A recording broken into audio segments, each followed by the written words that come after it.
अशोक वाटिका का वातावरण मंद मंद पवन से लहराता था। वृक्षों पर खिले पुष्पों से संपूर्ण वाटिका सुगंधित हो रही थी, परंतु उस अनुपम सौंदर्य के बीच एक स्त्री का हृदय शोक में डूबा हुआ था। यह कोई और नहीं, अयोध्या के महाराज दशरथ की पुत्रवधू अयोनिजा माता सीता थीं। रावण द्वारा हरण के बाद वे इस वाटिका में कैद थीं। चारों ओर राक्षसियों का पहरा था। दिन रात वे अपने प्रभु श्री राम को स्मरण करतीं और उनकी प्रतिमा सी बैठी रहतीं। नेत्रों से अश्रु बहते रहते और मन में बस एक ही व्याकुलता थी, कब श्री राम आएंगे, कब वे मुझे इस बंधन से मुक्त करेंगे। इसी बीच आकाश मार्ग से वानरराज सुग्रीव के दूत पवन पुत्र हनुमान जी समुद्र लांघते हुए लंका पहुंचे और सब ओर खोज करते हुए अंततः अशोक वाटिका तक पहुंचे। उन्होंने दूर से ही सीता जी को देखा। उनके शरीर पर पीले वस्त्र थे, मुख पर विषाद की गहरी छाया थी, किंतु तेज इतना अपूर्व था कि पहचानने में कोई भ्रम न हुआ। हनुमान जी के नेत्र श्रद्धा से भर उठे। वे जानते थे कि सीता माता तक सीधा पहुंचना सरल नहीं। पहले उन्होंने वृक्ष की शाखाओं के बीच छिपकर निरीक्षण किया।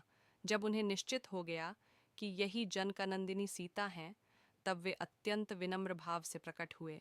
हनुमान जी ने झुककर नम्र स्वर में कहा, माथे, मैं अयोध्या के महाराज दशरथ के पुत्र श्री राम का दास हूँ। मेरा नाम हनुमान है। आपके स्वामी ने मुझे आपकी खोज के लिए भेजा है। सीता जी ने पहले तो सोचा, कहीं यह रावण की कोई नई छलना तो नहीं, किंतु जब हनुमान जी ने श्री राम की मुद्रिका उनके चरणों में रखी और नम्रता से उनके चरणों में दंडवत किया, तब सीता जी के नेत्रों से आनंदाश्रु बह निकले। उन्होंने उस अंगूठी को अपने हाथ में लेकर हृदय से लगा लिया और कहा, हनुमान, क्या सचमुच प्रभु ने तुम्हें भेजा है? क्या वे कुशल हैं? क्या उन्होंने मुझे स्मरण किया? हनुमान जी ने अत्यंत भक्ति और नम्रता से उत्तर दिया, माथे, श्री राम दिन रात आपका स्मरण करते हैं। आपके वियोग में वे विलीन हैं।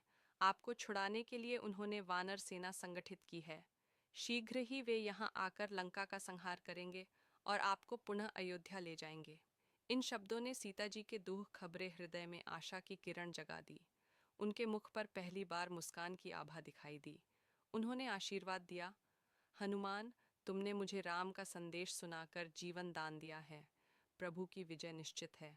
इसके बाद हनुमान जी ने माता से अनुमति लेकर रावण को शक्ति का परिचय देने हेतु अशोक वाटिका में उथल पुथल मचाई, वृक्षों को उखाड़ा और राक्षसों का संहार किया।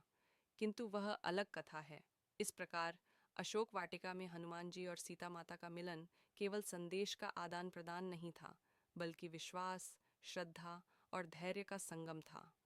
यह मिलन ही लंका विजय और राम राज्य की पुनः स्थापना की दिशा में पहला सशक्त कदम बना।